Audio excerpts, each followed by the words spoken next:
Hello friends, आज हम Bihar board class 10th के most important previous year objective questions को डिस्कस करने वाले हैं, जो कि बोर्ड एग्ज़ाम 2024 के लिए बहुत ही इम्पोर्टेंट वीडियो होने वाला है। तो चलिए बिना देरी के वीडियो को शुरू करते हैं। इससे पहले अगर आप हमारे चैनल पर नए हैं तो चैनल को सब्सक्राइब और वीडियो को लाइक अपने दोस्तों के साथ शेयर ज़रूर करें। आज हम क्वेश्चन नंबर 71 से सॉल्व करेंगे। इससे पहले हमने क्वेश्चन नंबर 70 तक सॉल्व कर लिया है। जिन्होंने भी उससे पहले का वीडियो नहीं देखा है वो हमारे चैनल के प्लेलिस्ट से जा कर के देख सकते हैं। तो चलिए वीडियो को शुरू करते हैं। क्वेश्चन नंबर 71 है कि यदि किसी वृत्त का व्यास 14 सेंटीमीटर हो तो वृत्त की परिधि क्या होगी। यानी यहाँ वृत्त का व्यास दिया गया है और वृत्त की परिधि ज्ञात करना है। तो वृत्त की परिधि निकालने का दो सूत्र होता है। एक तो वृत्त की परिधि बराबर जब व्यास दिया होगा तो डायरेक्ट वृत्त की परिधि बराबर पाई डी फॉर्मूला होता है, और एक जब हमें त्रिज्या पता हो तो उसके लिए फॉर्मूला होता है 2 पाई आर। तो चलिए इन दोनों फॉर्मूले से इस क्वेश्चन को सॉल्व करते हैं, पाई डी से और एक 2 पाई आर से। तो पहले हम पाई डी से सॉल्व करते हैं। तो वृत्त की परिधि बराबर होता है पाई डी, और पाई का मान हम जानते हैं कि 22/7 होता है, और गुना डी का मान दिया हुआ है, यानी कि डी डायमीटर व्यास 14 सेंटीमीटर। तो 7 से हमने कटाया 2 बार में, तो ये 22 दूनी 44 सेंटीमीटर इसका सही उत्तर हो गया। तो 71 का हो जाएगा ऑप्शन सी 44 सेंटीमीटर। अब इसे ही हम 2 पाई आर से सॉल्व करते हैं। जैसे वृत्त की परिधि बराबर होता है 2 पाई आर, तो 2 की जगह पर 2 और पाई का मान 22/7 गुना आर की जगह पे आर यानी कि त्रिज्या, तो त्रिज्या ये व्यास का आधा होता है। तो व्यास 14 सेंटीमीटर दिया गया है तो त्रिज्या हो जाएगा 7 सेंटीमीटर, उसका आधा व्यास का। तो 7 से 7 कटाया हमने, 22 दूनी 44 सेंटीमीटर आंसर। तो उम्मीद करते हैं कि आप इस क्वेश्चन को समझ गए होंगे। चलते हैं नेक्स्ट क्वेश्चन की तरफ। नेक्स्ट क्वेश्चन है, एक वृत्त की परिधि तथा व्यास का योग 29 सेंटीमीटर है, तो वृत्त का व्यास क्या होगा। तो वृत्त की परिधि, अभी हमने इस फॉर्मूले को पढ़ा है, वृत्त की परिधि बराबर होता है पाई डी और प्लस यहाँ पर व्यास, तो व्यास यानी कि डी, और इन दोनों का दिया हुआ है योग कितना है, तो 29 सेंटीमीटर। तो इन दोनों में हम देख पा रहे हैं कि पाई डी और डी में डी कॉमन मिल रहा है, तो इन दोनों में से हम डी को कॉमन निकाल लेते हैं, तो अंदर बच जाता है पाई और प्लस इसमें से एक डी कॉमन निकाल लिए तो यहाँ बच गया 1 और बराबर 29 सेंटीमीटर। इसे हम नेक्स्ट सॉल्व करते हैं। जैसे यहाँ पर पाई की जगह पर 22/7 मान रख देते हैं, तो डी का डी यहाँ रहने देते हैं डी, और पाई का मान 22/7 प्लस 1 बराबर 29। तो जब हम इतना का बटा पर का जोड़ बनाएंगे तो डी और यहाँ से 22 और 7 हो जाएगा 29 और बटे में 7 बराबर 29। तो यहाँ जब भी दोनों के बीच बराबर का साइन हो और जब अंश यहाँ पर देख पा रहे हैं कि दोनों के बराबर के लेफ्ट साइड राइट साइड अंश बराबर है, तो ये दोनों कट जाएगा, या फिर इसी तरीके से हर बराबर होता है तो उसे हम दोनों को कटा देते हैं। तो यहाँ से डायरेक्ट डी का मान निकल करके आ जाता है हमारा डी बराबर 7 सेंटीमीटर आंसर। तो इस क्वेश्चन का आंसर हो गया ऑप्शन बी। बढ़ते हैं नेक्स्ट क्वेश्चन की तरफ। नेक्स्ट क्वेश्चन है, 8 सेंटीमीटर त्रिज्या वाले वृत्त के अंदर से 6 सेंटीमीटर व्यास वाले वृत्त को काटकर हटाने पर बचे भाग का क्षेत्रफल ज्ञात करना है। यानी कि ये अंदर वाले जो वृत्त है उसका व्यास दिया गया है 6 सेंटीमीटर, यानी कि अगर हम इसके त्रिज्या की बात करें तो त्रिज्या हो जाएगा इसका 3 सेंटीमीटर। यानी 2 वृत्त है, जैसे कि इस तरीके से हम इसका चित्र बना देते हैं। एक छोटा वृत्त है और एक वृत्त के बाहर एक बड़ा वृत्त खींचा गया है। तो बड़ा वाला जो वृत्त है उसका त्रिज्या दिया हुआ है 8 सेंटीमीटर का, और जो छोटा वाला वृत्त है उसका त्रिज्या 3 सेंटीमीटर है। तो हमें ज्ञात करना है कि जब छोटे वाले त्रिज्या के वृत्त को काट कर हटा दिया जाए तो बचे वृत्त का क्षेत्रफल ज्ञात करना है। तो यहाँ से जैसे कि इसमें 2 त्रिज्याएं दी गई हैं, एक बड़े वाले वृत्त के लिए त्रिज्या यहाँ पर हो जाएगा बड़ा आर से हम इसे सूचित कर देते हैं, यानी कि आर बराबर हो गया 8, और छोटे वृत्त के त्रिज्या छोटा आर ले लेते हैं, आर बराबर 3 सेंटीमीटर में। तो अब हम जानते हैं कि वृत्त का क्षेत्रफल होता है पाई आर स्क्वायर, तो पाई के जगह पे पाई, और यहाँ पर बड़े वाले वृत्त के लिए तो पाई बड़ा आर का स्क्वायर। इस बड़े आर यानी कि बड़े वाले वृत्त में से छोटे वाले वृत्त को काट कर हटा देंगे तो बचे भाग का यानी इन सभी भाग का हमारा क्षेत्रफल निकल करके आ जाएगा। तो पाई बड़ा आर स्क्वायर में से हम घटा देते हैं छोटे वाले वृत्त का क्षेत्रफल यानी कि पाई आर स्क्वायर छोटा वाला। अब हम इसे नेक्स्ट सॉल्व कर लेते हैं। तो नेक्स्ट जैसे कि दोनों में पाई कॉमन मिल रहा है तो पाई को हमने कॉमन निकाल लिया, तो अंदर में बच गया आर स्क्वायर बड़ा वाला आर स्क्वायर माइनस छोटा वाला आर स्क्वायर। तो पाई के जगह पर हम पाई रहने देते हैं और बड़ा आर का मान दिया हुआ है 8, तो 8 का स्क्वायर करेंगे, 8 का स्क्वायर माइनस छोटे वाले वृत्त का त्रिज्या है 3 तो 3 का स्क्वायर। तो यहाँ से पाई के जगह पे पाई और 8 का स्क्वायर होता है 64 और 3 का स्क्वायर होता है 9। तो 64 में से यहाँ पर हम 9 को घटा देते हैं, यहाँ से 64 और माइनस आ गया यहाँ से 9।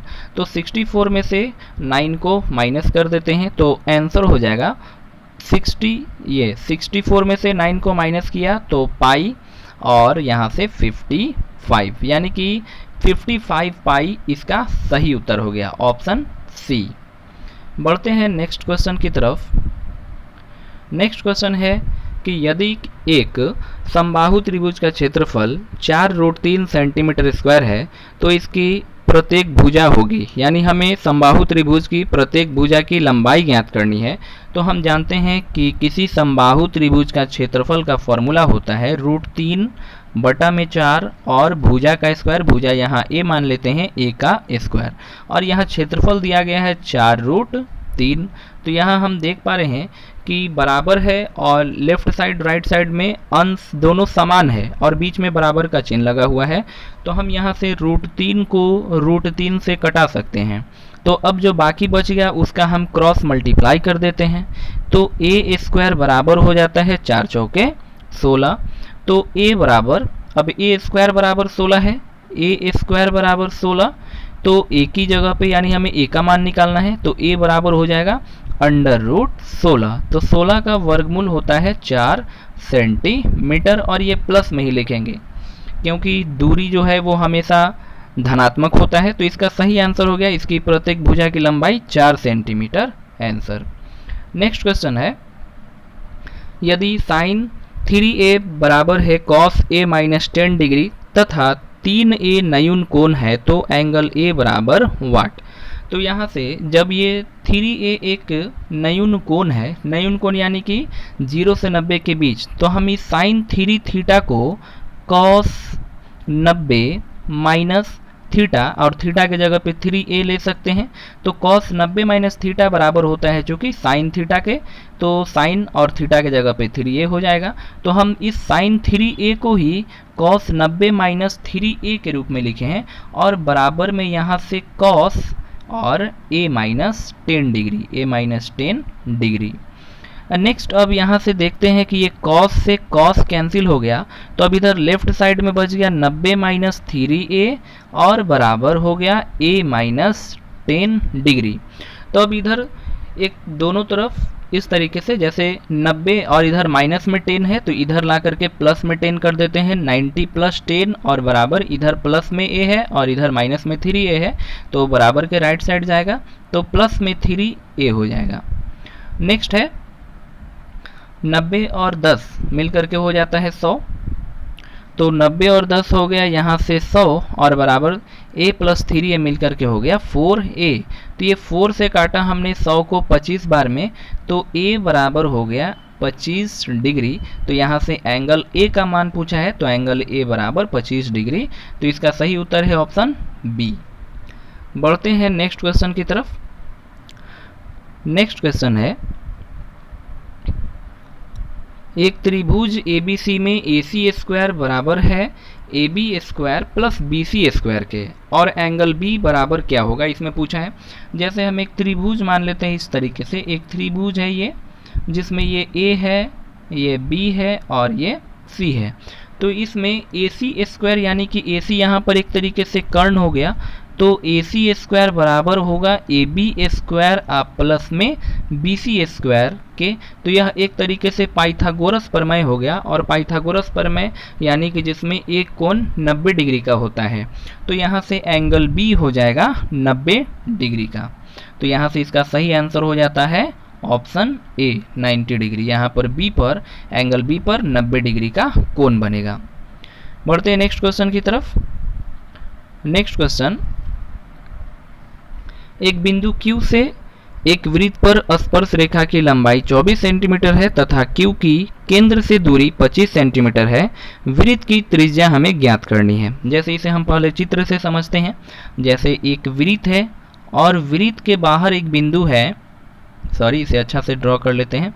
जैसे एक वृत्त है और वृत्त के बाहर एक बिंदु Q है। ये हमने एक वृत्त माना और वृत्त के बाहर एक बिंदु Q है। तो यहाँ पर एक स्पर्श रेखा की लंबाई दी गई है 24 सेंटीमीटर। तो ये हम एक स्पर्श रेखा मान लेते हैं। इसकी लंबाई 24 सेंटीमीटर दी गई है और इसके केंद्र से दूरी दिया हुआ है 25 सेंटीमीटर। ये केंद्र है और इसके केंद्र से दूरी है 25 सेंटीमीटर। ये दिया गया है 25 सेंटीमीटर और हमें ज्ञात करनी है ये वृत्त की त्रिज्या। यहाँ केंद्र को हम O मान लेते हैं और यहाँ हम अपने से इसे P बिंदु मान लेते हैं। तो यहाँ हम देख पा रहे हैं कि बिंदु P पर जब भी स्पर्श रेखा खींचा जाता है तो बिंदु P पर यहाँ 90 डिग्री का कोण बनता है। तो इस तरीके से यह जो त्रिभुज है PQO यह एक समकोण त्रिभुज है। और जब भी यह समकोण त्रिभुज है तो इसमें OQ जो भुजा है, ये OQ भुजा कर्ण हो गया और ये जो OP भुजा है एक तरीके से आधार और PQ भुजा हो जाता है लंब। तो यहाँ से जब एक कोण 90 डिग्री का बन रहा है त्रिभुज में तो यह एक हो गया समकोण त्रिभुज। और समकोण त्रिभुज में हम जानते हैं कि आधार ज्ञात करने के लिए आधार यानी कि उसकी त्रिज्या, तो आधार बराबर हो जाएगा, आधार बराबर होता है अंडर रूट यहाँ पर कर्ण के स्क्वायर में से हम लंब के स्क्वायर को घटा देते हैं। कर्ण के स्क्वायर में से लंब के स्क्वायर को घटा देते हैं। तो यहाँ पर कर्ण है, जो बड़ी भुजा वो कर्ण होती है। तो 25 का स्क्वायर हो गया 625 और माइनस 24 का स्क्वायर हो गया 576। अब हम 625 में से 576 को माइनस कर लेते हैं। तो यहाँ पर इसका हो जाएगा आंसर 15 में से 6 घटाए तो यहाँ पर 9 और यहाँ से 4 बच गया, 49 आया। 625 में से 576 को घटाया हमने तो यहाँ से आंसर निकल करके आ गया 49। और 49 का हमें इसका यानी कि एक तरीके से ये रूट यानी वर्गमूल करना है। तो 49 का वर्गमूल होता है 7। तो 7 सेंटीमीटर इसका सही आंसर हो गया। 7 सेंटीमीटर ये आधार, और आधार ही क्या है, वो वृत्त की त्रिज्या है। तो इसका सही आंसर हो गया 7 सेंटीमीटर। नेक्स्ट क्वेश्चन, एक सिक्के को उछाला जाता है तो चित आने की प्रायिकता क्या है। तो एक सिक्के को उछालने पर चित आने की प्रायिकता, तो पहले हम जानते हैं कि कुल संभावित परिणाम क्या होगा जब हम एक सिक्के को उछालते हैं। तो जैसे कि जब हम एक सिक्के को उछालेंगे तो हो सकता है कि पहली बार में हेड आ जाए, या भी यह भी हो सकता है कि टेल आ जाए, या एक और कंडीशन बन सकता है, हो सकता है कि पहली बार में टेल आ जाए या दूसरी बार में, यानी कि टेल भी आ सकता है हेड भी आ सकता है। तो टोटल ऐसा 2 कुल संभावित परिणाम यहाँ पर बन रहा है। और हमें क्या ज्ञात करना है, तो चित आने की प्रायिकता। तो हम देख रहे हैं कि यहाँ पर इसमें भी एक चित है और इसमें भी एक चित है, यानी कि टोटल जो है परिणाम कितना है, अनुकूल परिणाम, तो वो 2 है। अब बटा में टोटल परिणाम भी 2 ही है। तो यहाँ 2/2, तो 2 से 2 काटा एक बार में, तो इसका सही आंसर हो जाता है option D 1 answer. Next question है कि किसी परीक्षा में सौम्या के पास होने की प्रायिकता 4/5 है, सौम्या के फेल होने की प्रायिकता ज्ञात करनी है। तो यहाँ पास होने की प्रायिकता दिया गया है और फेल होने का पूछा है। तो जब भी इस तरीके से क्वेश्चन रहे, एक पास होने का दिया जाए और फेल होने का पूछे, तो हम 1 में से जो प्रायिकता दिया गया है उसे माइनस कर देते हैं, यानी कि घटा देते हैं। तो इसका बटा पर का घटाव बनाएंगे तो 5 में से 4 घटाएंगे तो 1 और बटे में 5, तो इसका सही आंसर हो गया ऑप्शन बी 1/5। नेक्स्ट क्वेश्चन है कि 2 cos 6 डिग्री, यहाँ पर क्वेश्चन गलत है। cos 6 डिग्री के जगह पे यहाँ पर 67 डिग्री होना चाहिए, क्योंकि यहाँ पर 67 और 23 को ऐड करेंगे इन दोनों को तभी बनेगा 90 डिग्री। तो यहाँ 6 डिग्री के जगह पर 67 डिग्री होगा।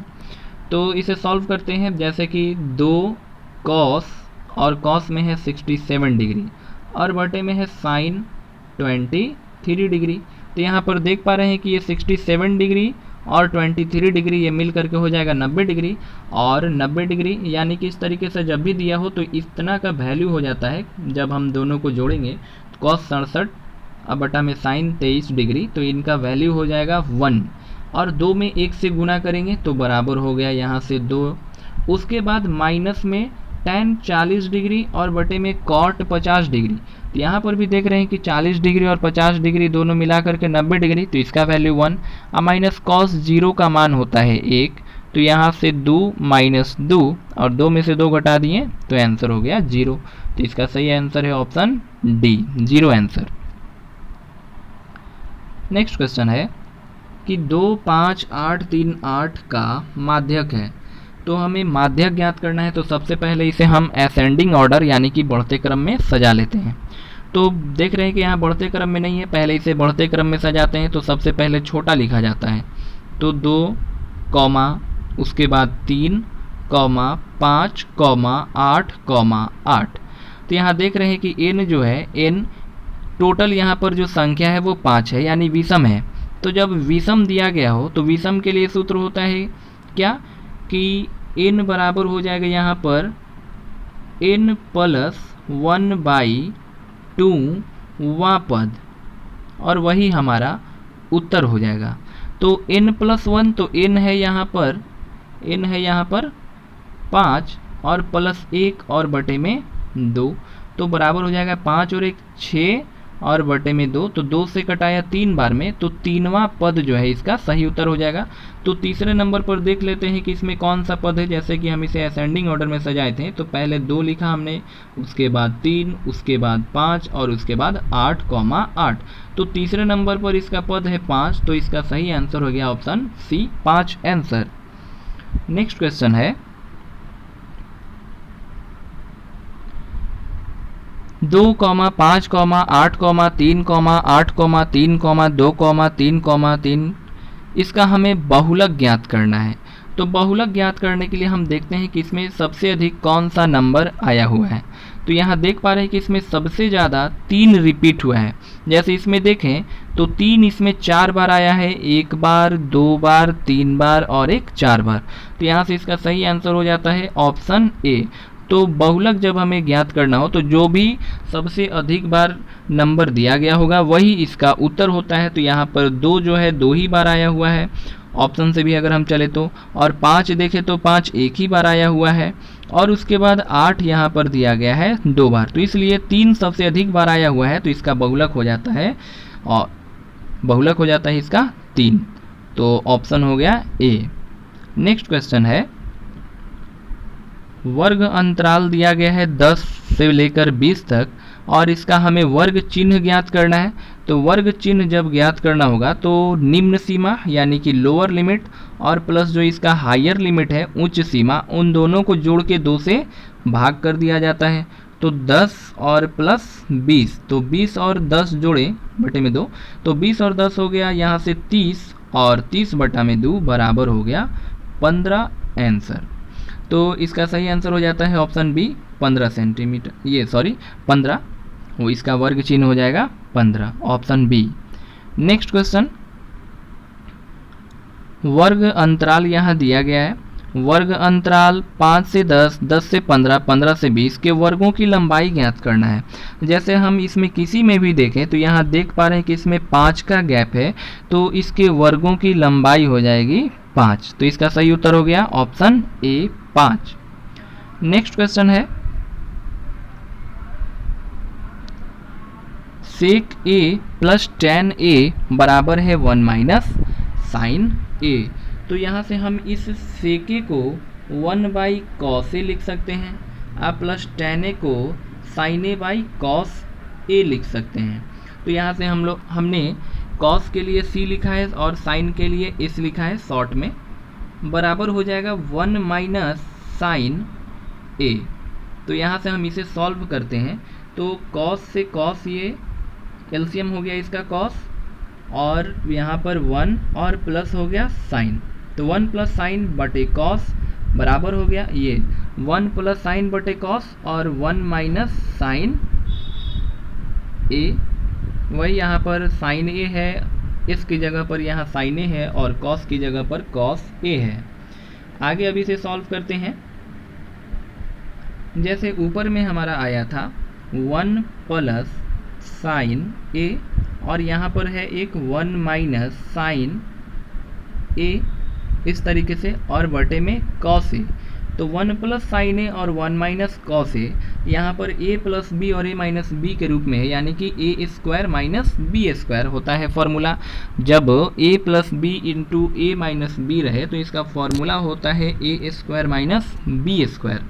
तो यहाँ से एक का स्क्वायर करेंगे तो एक, यहाँ पर बी के जगह पर है साइन, तो साइन का स्क्वायर हो गया यहाँ पर साइन स्क्वायर ए, और बटे में हो गया यहाँ पर सी, सी यानी कि कॉस ए। तो 1 माइनस साइन स्क्वायर थीटा ये बराबर होता है कॉस स्क्वायर थीटा के, तो कॉस स्क्वायर ए और बटा में हो गया कॉस ए। तो यहाँ से कॉस ए से ए को कॉस ए कट गया तो बच गया एक कॉस ए, तो इसका सही आंसर हो गया कॉस ए। नेक्स्ट क्वेश्चन है, 5 संख्याओं का माध्य 18 है। यदि एक संख्या हटा दी जाए तो माध्य 16 हो जाता है। हटाई गई संख्या ज्ञात करना है।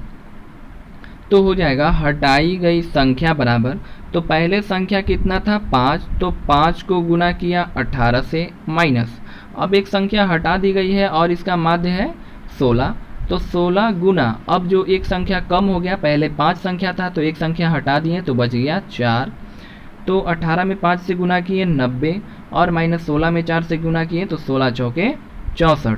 तो इसका सही आंसर निकल करके आता है 26, यानी कि जो हटाई गई संख्या है वो है 26। बढ़ते हैं नेक्स्ट क्वेश्चन की तरफ।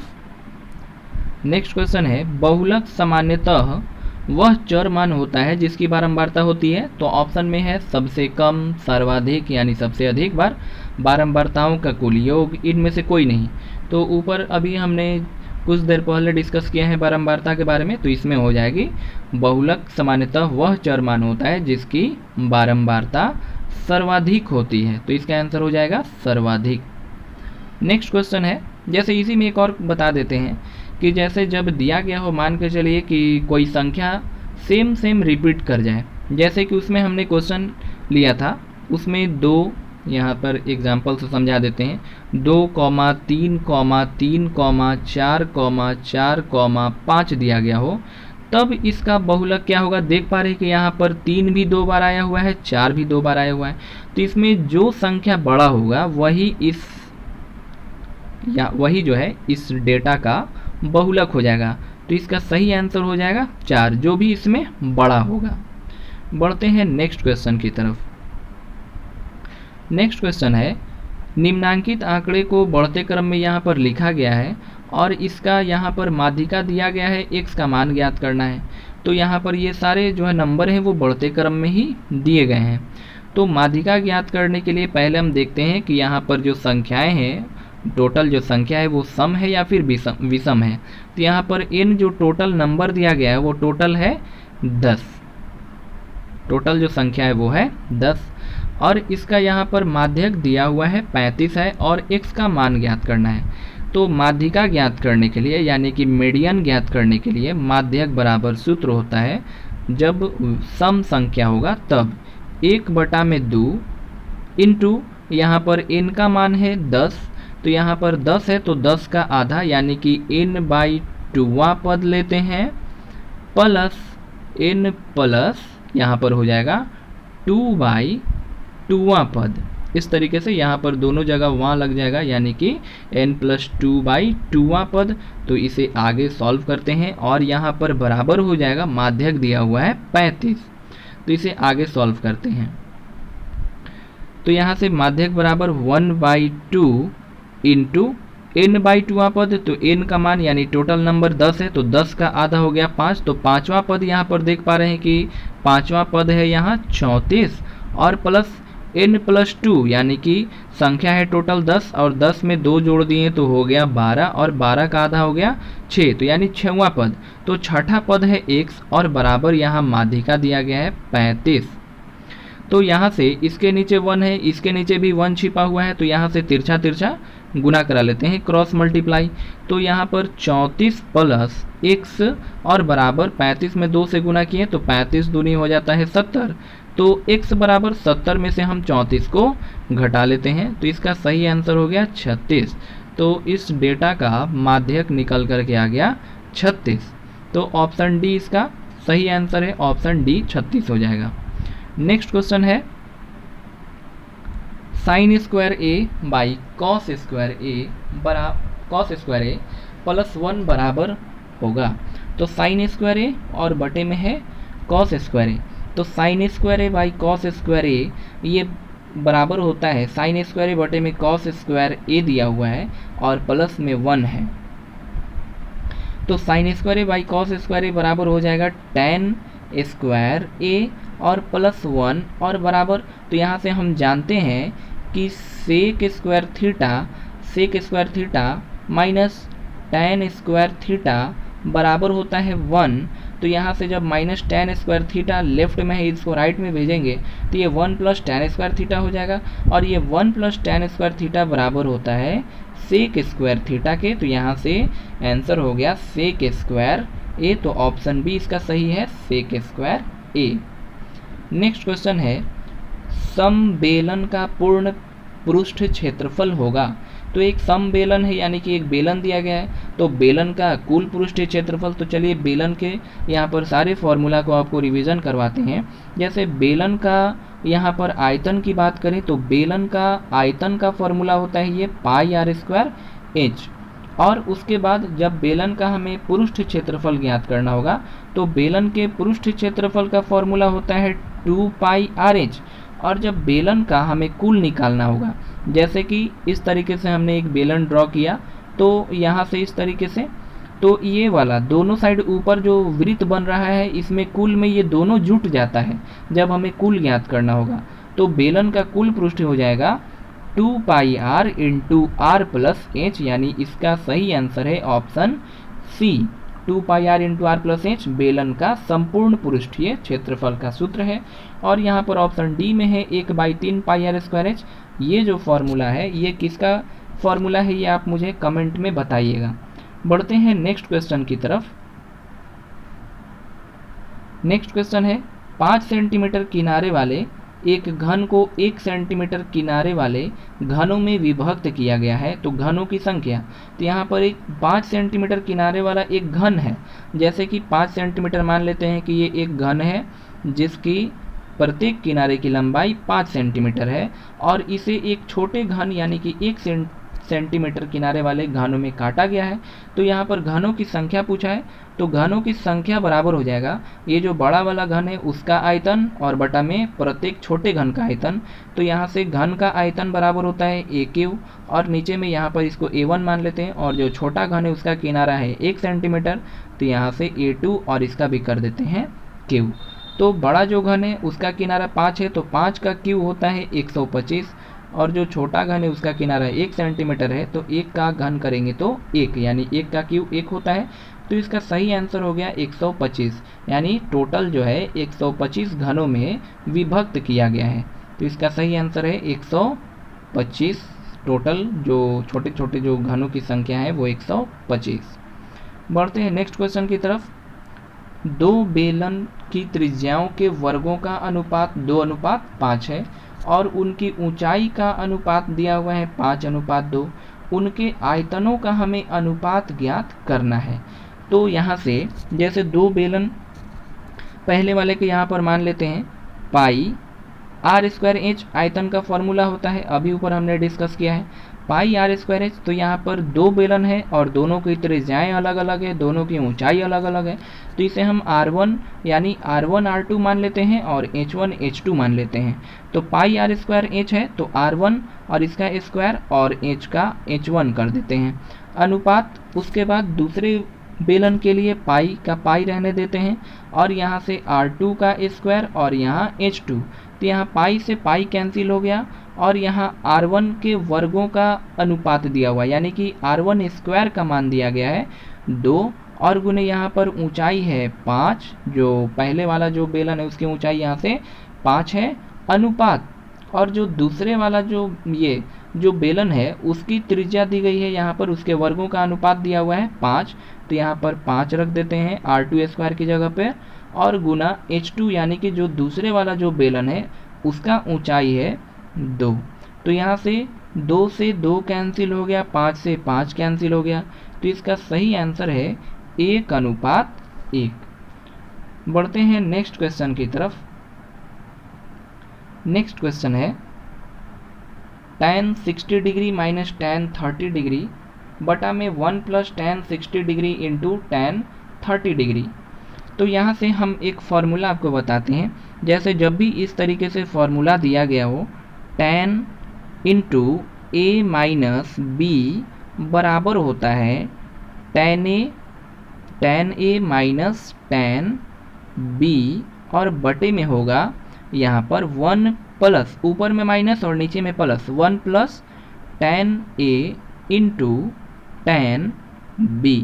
तो यहाँ से हम देख पा रहे हैं कि ये जो दिया गया है 93 नंबर क्वेश्चन वो इसी फॉर्मूले पर बेस्ड है, यानी कि tan a की जगह पर 60 डिग्री है और माइनस tan b की जगह पर है 30 डिग्री, तो ये एक तरीके से tan a माइनस b के फॉर्मूले पर सेट हो गया यहाँ पर।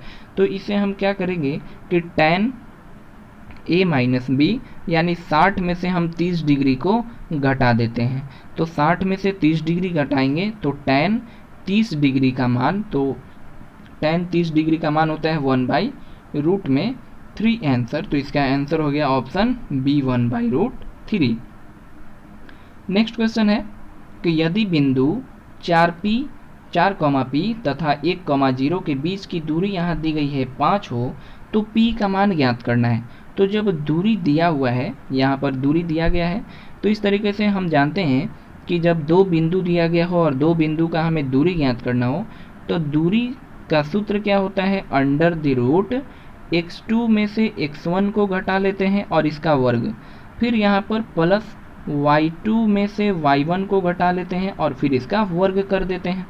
और हम देख पा रहे हैं कि इधर रूट में है राइट साइड में, तो यहाँ दूरी दिया गया है, दूरी की जगह पर 5 रख देते हैं और यहाँ 5 का स्क्वायर हो जाएगा, क्योंकि इधर रूट है और रूट से हटेगा तो इधर स्क्वायर लग जाएगा। अब यहाँ पर x2 की जगह पर दिया गया है, x2 की जगह पर 1 है और माइनस x1 की जगह पर 4 है, इसका स्क्वायर कर दिए, फिर प्लस यहाँ पर y2 की जगह पर 0 है और यहाँ y1 की जगह पर है p, तो यहाँ से माइनस p और इसका स्क्वायर, तो यहाँ से 5 बराबर हो गया, 4 में से 1 घटाएंगे तो 3 और 3 का स्क्वायर हो गया 9, प्लस यहाँ 0 माइनस p यानी कि यहाँ से p का स्क्वायर करेंगे, माइनस में p का स्क्वायर तो प्लस में हो जाएगा p स्क्वायर, तो p स्क्वायर बराबर क्या हो गया, इधर जा करके यहाँ माइनस लग जाएगा इस तरीके से, यहाँ 5 का स्क्वायर 25 हो जाएगा, मेरे से छूट गया था, 5 का स्क्वायर यहाँ से हो जाएगा 5 का स्क्वायर 25, तो आगे इसे सॉल्व करते हैं, 25 बराबर 9 प्लस p स्क्वायर, तो यहाँ लिखते हैं 25 बराबर 9 प्लस p स्क्वायर, तो यहाँ से 25 का 25 रहने देते हैं और ये 9 इधर प्लस में इधर ले आए तो माइनस में 9 और बराबर p स्क्वायर, 25 में से 9 घटाएं 16 बराबर में हो गया p स्क्वायर।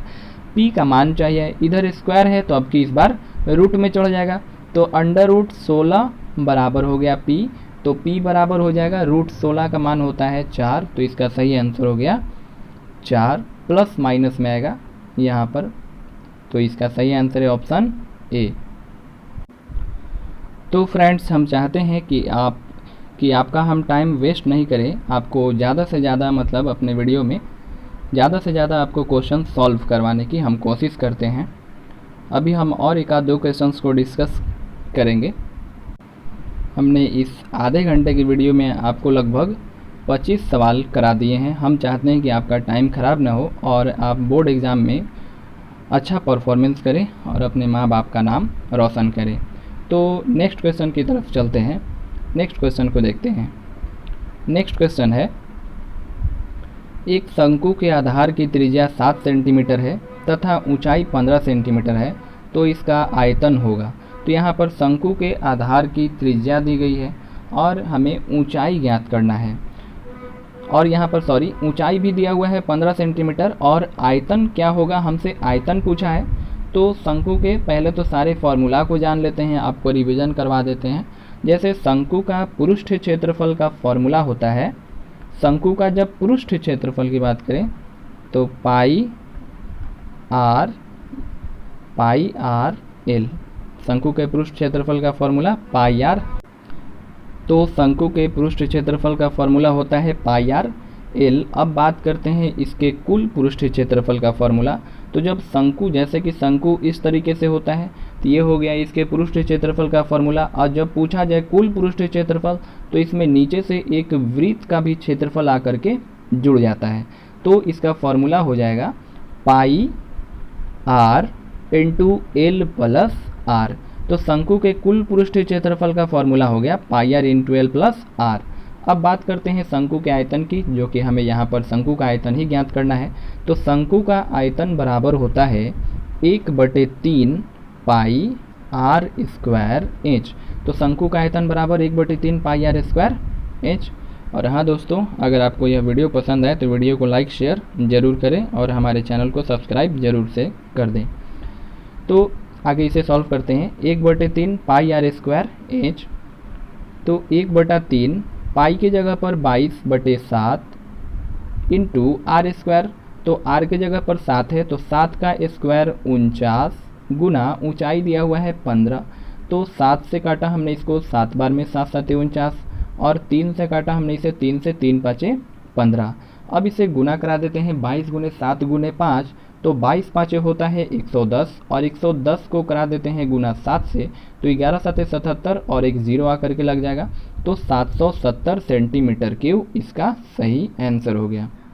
क्वेश्चन नंबर 96 है कि यदि बिंदुएं a, 2, फिर कॉमा है एक बिंदु O है 0, 0 तथा एक बिंदु है C, A, B सरेख है।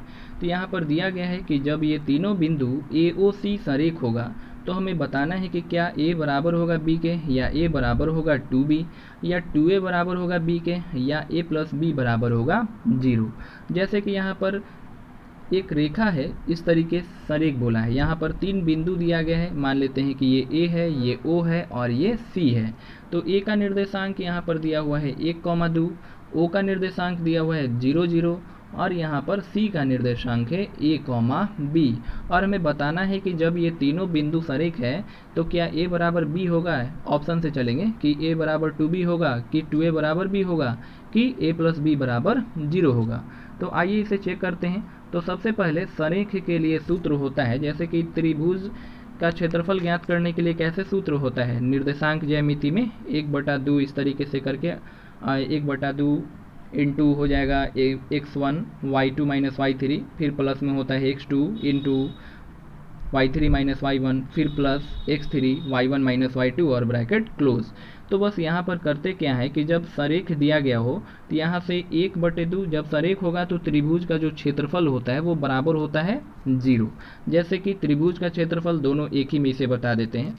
त्रिभुज का क्षेत्रफल होता है 1/2, यहाँ पर लिखेंगे इस तरीके से ब्रैकेट क्लोज, और यहाँ पर x1 और यहाँ हो जाएगा y2 माइनस y3, फिर प्लस यहाँ पर हो जाएगा x2, यहाँ से y3 माइनस y1, फिर प्लस हो जाएगा यहाँ पर और हो जाएगा y1 माइनस y2, और ये ब्रैकेट क्लोज और बराबर हो जाएगा 0। तो इसलिए हम ये जो है यहाँ से 1/2 इधर जा कर के 0 के साथ, राइट साइड में 0 के साथ गुना होगा, जैसे तिरछा तिरछा गुना करेंगे तो ये इतना का मान यानी कि x1 से लेकर के ये पूरा का मान हो जाएगा यहाँ तक 0। तो इससे यहाँ पर 1/2 ये कैंसिल हो जाता है, सिर्फ बच जाएगा x1 into y2 minus y3 plus x2 y3 minus y1 plus यहाँ पर हो जाएगा x3, यहाँ से x3 छूट गया है, x3 y1 माइनस y2 और बराबर हो जाएगा 0। तो आइए इसे इस फॉर्मूले पर सेट करते हैं, तो इसे इरेज कर देते हैं। आगे है यहाँ पर x1, तो x1 की जगह पर है इस तरीके से, x1 की जगह पर 1 है और y2 माइनस y3, तो y2 की जगह पर यहाँ 0 है, तो 0 माइनस y3 की जगह पर है यहाँ पर b, और इसका कर देते हैं स्क्वायर, नहीं सॉरी इसमें स्क्वायर नहीं होता है, प्लस यहाँ पर x2 और x2 की जगह पर है यहाँ पर 0, तो 0 को किसी भी नंबर से मल्टीप्लाई करेंगे तो वो तो 0 हो जाएगा, इसे छोड़ देते हैं, प्लस x3, तो x3 की जगह पर है a और a इंटू यहाँ पर x3 और यहाँ होगा y1 माइनस y2, तो y1 की जगह पर है यहाँ पर y1, तो y1 की जगह पर है 2 माइनस y2 की जगह पर है यहाँ 0, तो यहाँ से 0 ले ली इस तरीके से और ब्रैकेट क्लोज और बराबर हो गया 0। तो यहाँ से जब हम 1 इंटू 0 माइनस बी करेंगे, यानी कि माइनस बी में 1 से गुना करेंगे तो माइनस बी, प्लस यहाँ पर a में 2 से गुना हो गया तो यहाँ पर 2a और बराबर हो गया 0, तो यहाँ से 2a बराबर हो गया b, तो ये इसका सही आंसर है 2a बराबर b, तो 96 का हो गया ऑप्शन सी। तो दोस्तों आज हम यहीं तक वीडियो को रहने देते हैं, आगे इसे हम अपने नेक्स्ट वीडियो में इस क्वेश्चन को सॉल्व करेंगे, जो बाकी के 4 रह गए हैं। तो अगर आपको यह वीडियो हेल्पफुल रहा हो, आपको यह वीडियो पसंद आए तो वीडियो को लाइक करें, अपने दोस्तों के साथ शेयर करें। मिलते हैं नेक्स्ट वीडियो में, तब तक के लिए धन्यवाद।